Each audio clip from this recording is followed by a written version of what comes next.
a gay-ass name for a gay-ass podcast. Hey, Richard Perez, will you do me a huge favor? Yes, my dear. What can I do? If I look tired to you, will you do me a favor and not say anything about it? Of course. Will you tell me how good I look? You look so fabulous, so sexy and raw and present and just ready to chit chat. I get the vibe that you're ready to chit chat. I'm so fucking ready to chit chat, and the best compliment you just gave me was that I look present, and now I start crying because to look present in this day and age, honey, I can serve that compliment right back to you. You got flowing locks, gorgeous lighting, and you too, Richard Perez, look very present as well. Wow, thank you so much. Thank you. And I mean, thank you. It's so hard. It's hard to do, but what also is hard to do is a show called I Have to Do This at the Gramercy Theater on October 6th. Which is good. We're gonna talk about it. We're gonna talk about it because Chanty Beluga is opening for you, and that will be a topic of conversation. But another topic of conversation will be a post that you recently put on the internet. It says just a few cocks away from being loved, and loved is in full caps. Richard, how many cocks left? That is something I don't have the answers to. I think if we're going to talk about being present, like, I just have to succumb and surrender to cocks, like each one cock after the other, learn what I can from each experience, and keep myself open all along the way. And I trust that one day it will just be enough. Did that happen for you?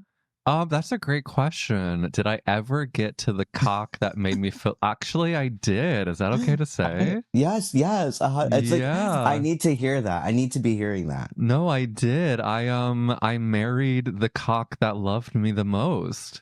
And before before you started dating, were you searching for cock? You were kind of around, like, you were out in these streets? Or? I was out in these streets, but in a way that I find to be different than the streets now, because I was so plagued by fear that if we're really going to get into the weeds of it, Richard, is that I probably accepted the cock I thought I deserved, which is a great cock, by the way, but I was so afraid to like let in a ton of cocks that I think I sort of committed to one at the age of 24, and then both of our cocks grew to like really love each other. But I think now the streets, there are endless opportunities that I think it's harder to commit, if that makes any sense.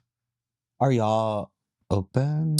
We are, thank you for asking, but we weren't for the first 8 years of our relationship. So I was, again, it was fear. It was very fear.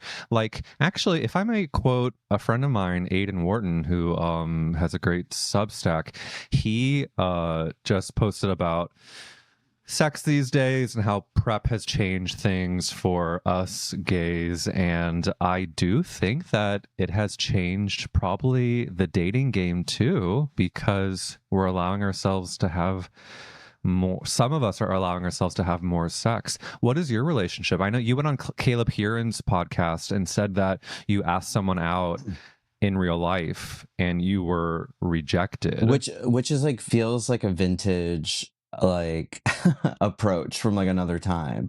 Truly. I don't think people, I mean, in a really general sense, it happens. It does happen every day. Like, people are asking each other out and stuff like that. But I don't know. I think it's not always the go-to. No. When you have Instagram, when you have dating apps and stuff like that, you can hide behind the screen a little bit. No, it's like emotional analog. You know how things are now, like analog is becoming the thing. So like asking someone else IRL is like doing the hard vinyl records. It's the vinyl records of interpersonal conversation. In fact, let's get into the weeds of it, Richard. You asked somebody out. He did say no, but can you tell me, was it somebody that you like had it in the moment and organic, I want to ask this person out? Or was it like, I'm planning it, this is the moment, and then you went for it? What was like the build up? Okay, so there's this guy that I became friends with a year ago. I met at a party and I was like taken by him kind of right Yeah. away. Yeah, yeah. And I think I also was just wanting to get to know him in general, but I think subconsciously, maybe I wasn't so aware of it while it's happening, but this crush or like fantasy was developing in my head and Yeah.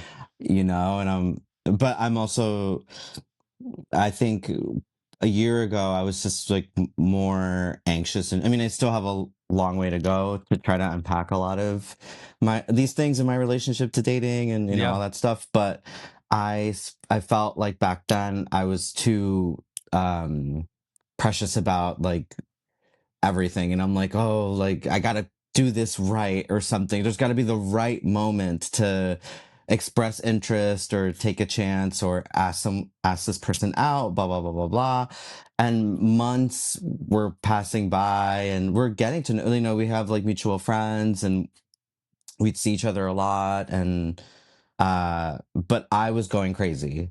And literally last summer, fall, I was if you ran into me, that's what I was up to. And in a way, it was nice to have that to Yeah. because sometimes, like, I don't know, like at a show or it's just going somewhere, like some people do want to talk business or something or be like, what are you up to? What are you working on? Like, da, da, da. And sometimes I could just diffuse it and be like, I have a crush. And they're like, oh. And I'm like, yeah. And it's driving me crazy. Well, what's And more then human we than could a crush? I mean I know, that. and also that's so sweet too. Like everyone Yeah. has experienced this in some way, and Yeah. everyone has their stories. And then I kind of got to I got to know other people. Like I don't know, see a different side of like people I don't know that well. If I brought this up to them, and But you know what you're speaking to that is so real is how crazy our minds can get without a definitive answer. The fantasy of the crush is sometimes more intoxicating than finding out if it's yes, going to actually come to fruition, if I can say that. 100%. So you're like living in this land of what if, what if, what if, what What if, what if. if, what if, what if? And I just felt like just in general too, like my life in general was just in change. I'm just going through change in other areas of life, and I'm trying to figure all these things out. So it just everything felt heightened, but not in a negative way necessarily. Like Yeah. it was Growth. uh yeah. So And okay, so what happened? So so then finally like a friend, um I talked to her about it and she was like, you have to just ask him out, yeah. just do it. And we had this like really sweet talk about it, um she really inspired me to just go for it. She's like, you gotta, she's like, and no pressure, it's not a big deal, like just next time you're gonna see each other at a party. And like literally that night I was gonna see him at a party, and she was like, you're gonna go up to him at the party. She's like, just smile, be like, we should go on a date. And if he says no, then just be like, oh, like you could just kind of like brush it off, like, oh, Yeah. lol. She's like, it's not a big deal. You got this. Just Yeah. go. But you owe it to yourself. Like you just have to know for yourself what what's going on, and just do it, and you're fine. And then that night, he didn't show up to the party. Fuck. So she texted me. She kept following up and she was like, text him now, text him now, text him now. I was like, she's like, you have no reason to wait. Ask him now. And I'm like, no, I'm just going to wait for this other thing, blah, blah, blah. And, and I did not end up asking him till like 3 weeks later. Okay. Hey, but it's still in the So I grand still scheme kept of it things. going. That's okay though. 3 weeks is like, a drop in the bucket. So was it a party 3 weeks later? So 3 weeks later, I had a show. Okay. And I invited him and our friend, our mutual friend, and like, and then also my brothers came, like they surprised me, which was really sweet. They've never seen me perform before. Holy shit. And so I did this show. It was like my crowd work show, and it was like one of my best ones I've done. Like I was totally in flow. Everything, it just was a really fun night. And then when the show was done, I said hi to my brothers, and it was like really sweet and emotional. And then I got dinner with my friends slash my crush. And we had this like little night out, whatever, and then him and I end up alone. So then it's 1 a.m. We're kind of walking a little bit aimlessly. And then he calls an Uber, and then I look at him and I was like, "Can I ask you something?" And he was like, "Yeah, what's up?" And I was like, "I think we should go out on a date. What do you think?" And then he was like, "Oh, um," he was like, I wonder if he'll be upset that I'm talking about this, but I don't think anyone will know it's him. But he was like a friend date, and I was like, "No." You're like, I usually abide by the rule of yes and, but this is a no. It's No, no. no. I want to go on like a date, Capital D. date, and then I could see his eyes like took in my face. Like I think I couldn't conceal anything in that moment. Like I'm sure my heart and my face have not been that close together in a minute. And I was Yeah. like, I don't even know what. I just saw him like take it in, and he was like, I think you're incredible." And then his car came, and so then we ended up like texting, and then we met up the next morning, and we like got coffee and just like sat at a bench and like talked more openly about it, and it was really sweet. And now we're good friends. But you know what? Okay, I have so many thoughts. I'm probably starting to cry because I've been on oxycodone for the past 2 weeks. And so I think and I haven't slept in 2 weeks. So I think I think my emotions are really on the surface. Oh, it's okay, baby. Let it out. Let it out. It's okay.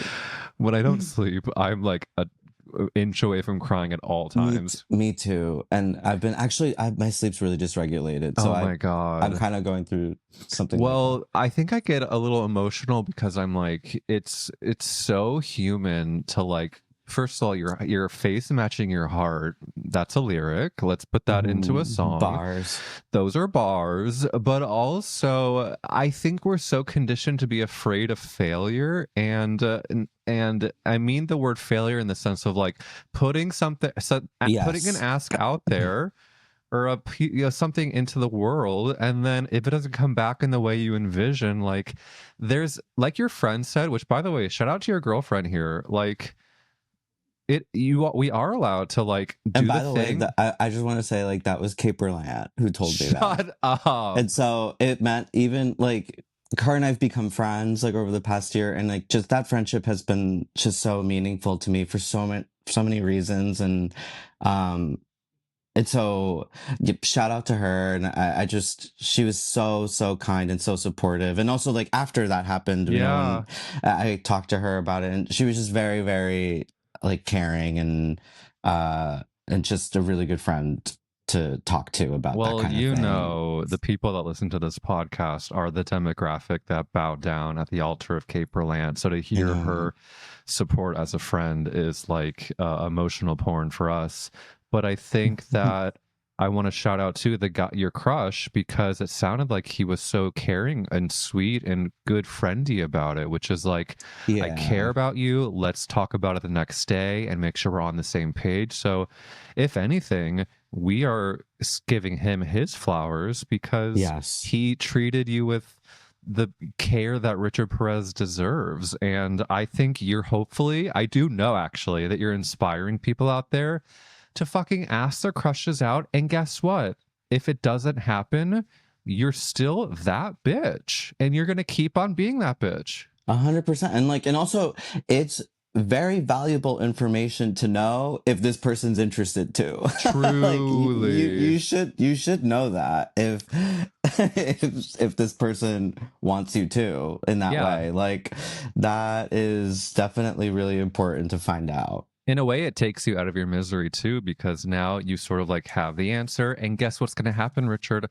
A new crush will enter the villa. I know, and there'll be a new thing, and I haven't had something like that since then. But I've had like little crushes since. Actually, literally a week ago, there's this other guy I met. Basically, the Madonna party at Knockdown Center. met this guy through mutual friends. We're waiting in line together. I sensed that we were kind of flirting, or there was a Yeah. little bit of like a vibe there. And we spoke a little more when we like finally got into Knockdown Center. But then, like, you know, Madonna came on. Bye. Like, we did not talk again. I was completely swept away. I was screaming on the verge of tears. Like, Madonna's right there. I was singing along to a track of, she's doing Get Together. Mm. The whole room, we're screaming. It was so beautiful. So then, fast forward to last weekend, I saw him at a mutual friend's birthday party, and it was like a different group of friends. Like we were both surprised that we would see each other there. Yeah. So then we were like, "Oh my god, hey!" Like whatever, we're chatting, blah blah blah. Before I leave the party, he asked for my Instagram, and so we followed each other, and I took that as like, oh, maybe, you know, interesting. And so then the next day I messaged him and I'm like, hey, like it was really lovely seeing you. I think you're really cute and fun to talk to. Like, we should hang out. Like, what's your week looking like? And then he let me know, oh, I'm seeing someone, like this is this, whatever. And Hell yeah. now, Hell yeah, and though. it stung for a day, but I was like, whatever. Yes. Like, Normalize having the crush, taking the action, getting the information. It's also like you can apply that to literally anything in your life, which is just like if yes. you're And afraid to like take a dance class or whatever, like just fucking and I try think it. like that's been a huge part of my like comedy journey. Yes. Because getting on stage was, I thought about it every day throughout my Yes. 20s. Yes. And to finally get to do it, and especially like, I don't know, just through all these different changes and, you know, just growing pains that you experience throughout your life, then to finally get to a place where you're like, I can do it. Yeah, It's fine. And I will bomb. I do bomb. I just bombed a couple nights ago. Yeah. Like, it just happens. And it's like, doesn't mean you have to attach to it and, oh, I don't deserve love and I'm horrible and I was never, like, no one ever really believed in me and da da da. Like, it's just like, you just kind of have to just let yourself embrace the full experience of it. And while knowing that no matter what the experience is, at the root of it is like, I have value, I matter, yes, I am I have worthy. value. Absolutely. You and I have like similar, you know, our careers are of course different, but our journeys, I think right now, like artistically are similar with Growing Pains. And we're going to talk about on the Substack side, actually have some questions about like the reality of the bids for you that I think would be interesting to hear about, especially for the Richard Perez fans that want to know some of the BTS. Also going to talk about you manifested something very beautiful to the media company Run Amok. You manifested something saying, I'm dating my crush and we are so in love. We are couples goals, love when we fuck. So you're going to tell me on Substack how you fuck in your manifestation, and I cannot wait. Okay, And beautiful. I cannot wait to hear about the plowing that occurs. But so something that is huge professionally, and we are going to get into a podcast question, but I want to ride this wave, and as you said, be present. Let's talk about Chanty Beluga. Richard Perez, My girl. Chanty is opening your Gramercy Theater show on October 6th. Tell me, what is your history with Chanty? Chanty Beluga is a dear friend of mine. Basically, I was there at the birth of Chanty Beluga, if you can believe. I was there when the words were first said into this world. Wow. Describe it. So, the creator is Courtney O'Donnell, hysterical, hilarious, brilliant comedian / actor. It's crazy. She's unreal. She's so like sharp, quick, witty, and absurd. Like, she makes me laugh in this way that's like, I feel like so like lit up inside right now. And me, her, and like a few of our friends, we all were working on a movie together that like Veronica Slavikowska is the star of. Oh, and yeah, so there's this movie that's like we're working on, and it was our last day shooting. Is that Zach Schiffman's movie? Yes. Love. And so it was the last day of shooting, and we were also working on the last shot, which would be Veronica. Like, it all took place in this one location in this like restaurant, and Veronica's outside, and so they're setting up lights for her for outside, but they still wanted some people. Like, we were essentially background for like this final shot, Uh-huh. and so it was like we wrapped at 4 a.m. Like, we're delirious. So, but anyways, this is like one. So let's go back to 1 a.m. We're here just kind of like whatever, like riffing and making each other scream, laugh. We were completely like delirious. Yeah. And then Courtney asks me, this is my memory of it. Courtney asks, like, we're riffing, we're doing some sort of like actor riff, like bit or something. Like, we're just like playing around. Courtney's like, what's your name? And I was like, Lawrence. And then she laughed, and I was like, what's your name? And she was like, I'm Chanty Beluga. And then we just like lost it. And then 2 minutes later, she had Zach film her do her slate where she's like, I'm Chanty Beluga, 5'4", reading for the part of Crypt Keeper.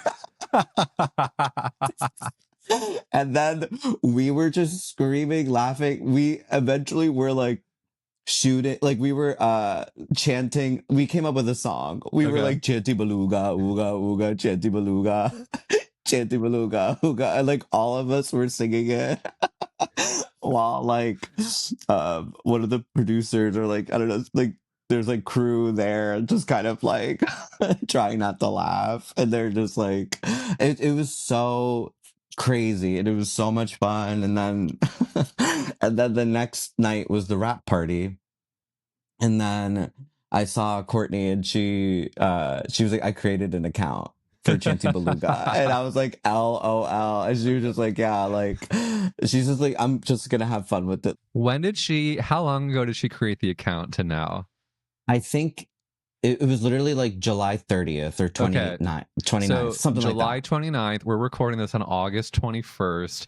Chanty Beluga blew up like about a week ago, I would say. Like, it is so funny how the internet works. People are asking too, like, you're seeing posts of like, why is this funny? Why is Chanty Yes. Beluga funny? And I think how you described it distills it in a beautiful way. You hear the syllables Chanty Beluga, especially reading for the role of Crypt Keeper, which is just like an added sprinkle. But I think just like the way the syllables, the consonants, the vowels of Chanty Beluga hit, it's already fucking funny. It's so funny. And then I don't know, like, there was a comment I saw that said, what I love about this is that this feels like an inside joke between friends. Yes. And that's so sweet, because I'm like, yeah, that is the spirit behind it. And I also just think it's like Courtney's just, I mean, it's also her sensibility, like what she does with Chanty Beluga, and like her being like a swordfish burrito, like Yeah. kind of adding all these like words together that are kind of like crazy and Yes. like Mad Lib ish or something. Like, that's so her sense of humor anyways. Like, she's always been kind of playing this way. Well, if we kind of zoom out for a second, I think it's a big deal that Chanty Beluga is opening up for you. Yeah. I've actually read some blind items that you and Chanty had a beef at one point. What was that all about? Um, sorry. Oh, was that your publicist? My publicist, what? So we have to go. I'm so sorry. No, we can change the conversation. I don't. What's your favorite? What's your order at Chipotle? I didn't mean to bring up the Chanty beef. I know the Chipotle. I love Chipotle. I do like that. Whatever your beef with Chanty is, it's so fraught. It's so bad that I can't even talk about it. Legally. Legally, I can't talk about it. No, I love the Chanty Beluga of it all. I'm so excited to see her reign continue. If I was in New York in October, I would be at your show. And by the way, I've seen your show, and I love it so fucking much. And I hope everyone continues to support. But you know what? I think that this podcast needs your support with an answer to a question that is a follow up. When you came on this podcast in 2023, Richard Perez, I Wow. asked you whose fault is it that you're gay, and you said playing trumpet made you gay. Richard Mm. Perez, the follow up question is, who was your first gay? What was the first gay where you were like, that one? Honestly, maybe Chris Kattan on SNL playing Mango. Mango. Oh my God. What a first gay. I I mean, think that might be, I don't know. And I just remember my mom too kind of joking around and being like, LOL, that's so you. And I was like, interesting. T. Yeah. You have two brothers. Are you the only gay one Yeah, as far as I know. so far? What a first gay. Chris Katana's Mango. Do we know what Chris Katana's up to these days? Is he on the right side of history, or is he? I have no idea. I have no clue. But Hey, I listeners, just put in the comments if you know what's what Chris Kattan's up to. What's Chris Kattan up to? If anybody knows, if anybody's related, this audience has gotten so huge. I'm sure But one of you is related. is he gay? Is he like an out? I don't think so. I think Chris Kattan is a straight guy. Okay. So yeah, so maybe that, or I'm trying to think, like my first exposure to like gay, that or like a or the classic, like, you know, a Disney. Well, actually, this is going to be a good segue into Substack too, because I'm going to ask about your first boy kiss, and that will be, I think, a really interesting question. But before we do that, let's just make sure we ask another important question, which is, you posted a really beautiful rendition of West Side Stories America on Instagram. I think our Yes. listeners want to know, what other musicals make you feel alive? Okay, so musicals are fairly new to my life. Uh-huh. I honestly got, because in high school, I I mean, I just had my own repressed sort of thing going on, and I wasn't pursuing. I mean, I would audition for the school play. I did it once in middle school, and then I was in the chorus for freshman year, the Which Music play? Man. Oh, sure. Shout And out. I had one line. I played one of the kids who was like, "It's the band instruments." That was my line. Which is so apropos as a trumpet player. Yeah, it's the band instruments.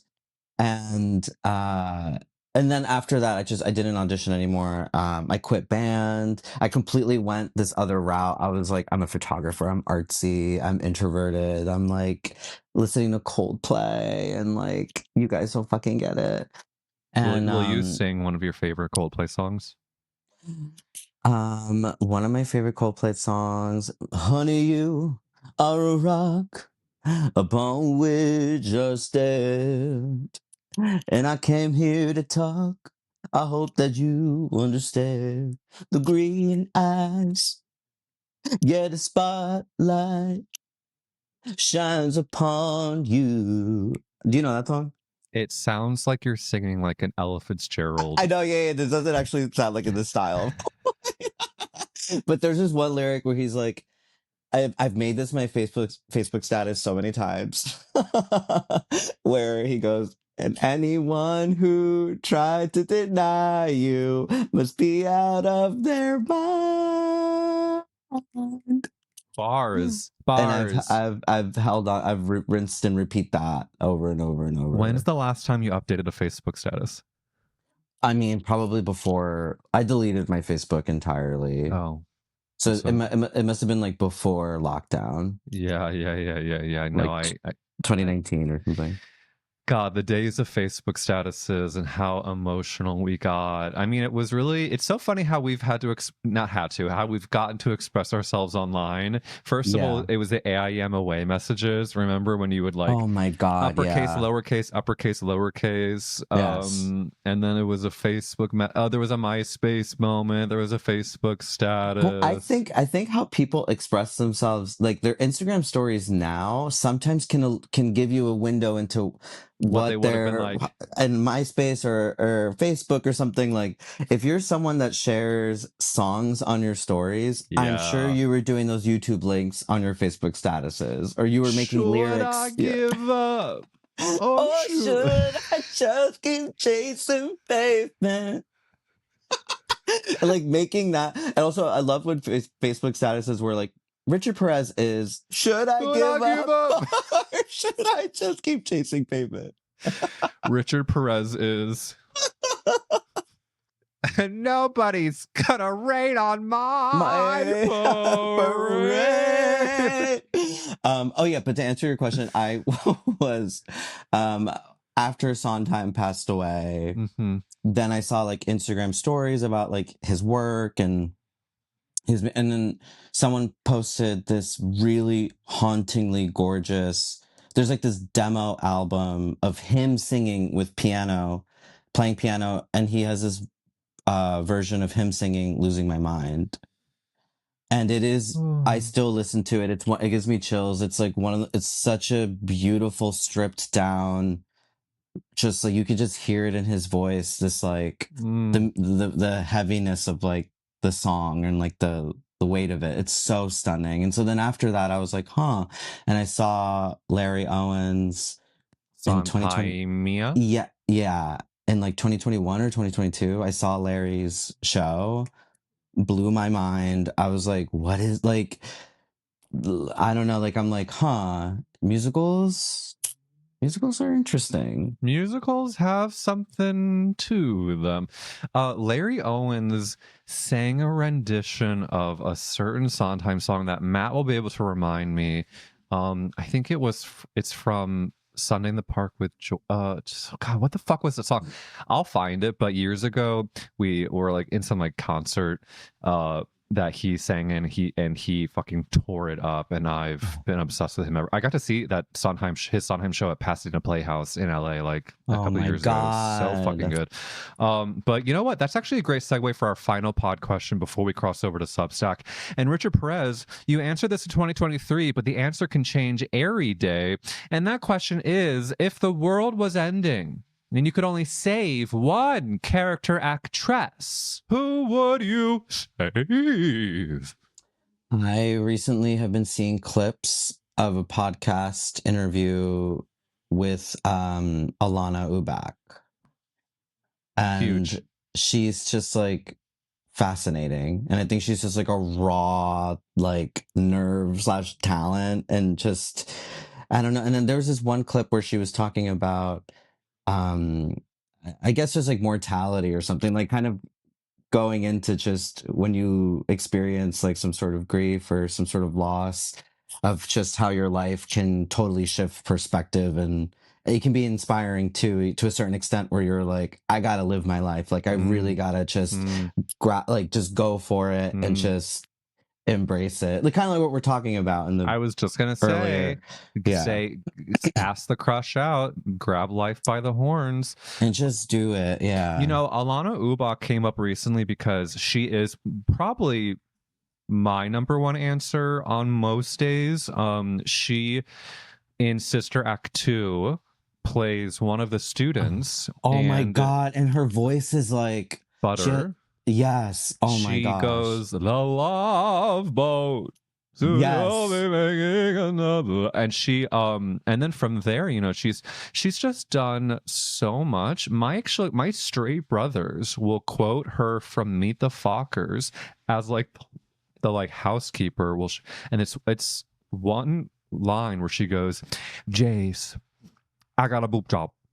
And it's just the way they're like, you look amazing, Jace. I got a boob job. The way she's so she can be dramatic Boots in Euphoria. She can be you know, cartoon voice. She can be just Alana Ubach is she's an absolute icon, and the word is overused, but she is capital I icon, and I'm so glad that you have chosen her, Richard Perez. Will you tell these listeners before we cross over to Substack, where we hear about your manifestations of gorgeous sex, where we hear some behind the scenes about your professional life, your first boy kiss, will you tell these listeners where to follow you, and if there's anything else you would like for them to know? where I post the most is on my Instagram stories, Richard_Perez. I will be in Philadelphia doing this solo show called I Have to Do This. I will be there at Philomoka on September 8th. And you should come. If you live Yes. there or if you know people that live there, tell me. Send the Philly gays and girls with taste.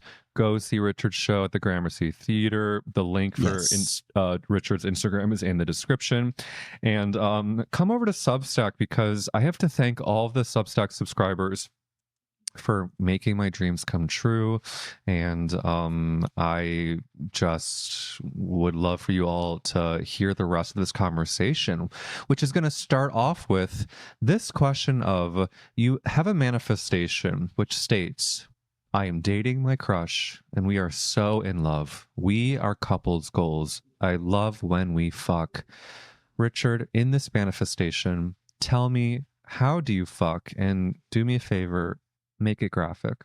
Okay, so I have been having sex for anal sex for the first time in like 10 years. Wow. Yeah, I was kind of subconsciously, I just kind of fell into becoming a side for 10 years. Yeah. And I got really anxious around it. I think eventually I put it up on a pedestal along with like just dating in general. Yeah. And so this past February, I like spontaneously just hooked up with this guy who was so sweet, and I've bottomed, and I've just been bottoming since then. And I love it. And and I'm learning to like I mean, it's so like duh, like I think most people know this, but I really like to start out riding if I can, just because it kind of opens up easier. Yeah. For the rest of the interview, head to Substack, linked below, where you will also find chats with Colin Braun, Rich Burns, Christopher Patterson Rosso, Tyler Varvel, Sebastian Dino, Cody Silver, Johnny Sibley, Sam Altizer, and more. It's at substack.com/@EricWills. And I will see you there for a gorgeous, hairy, horny time. I love you. Bye.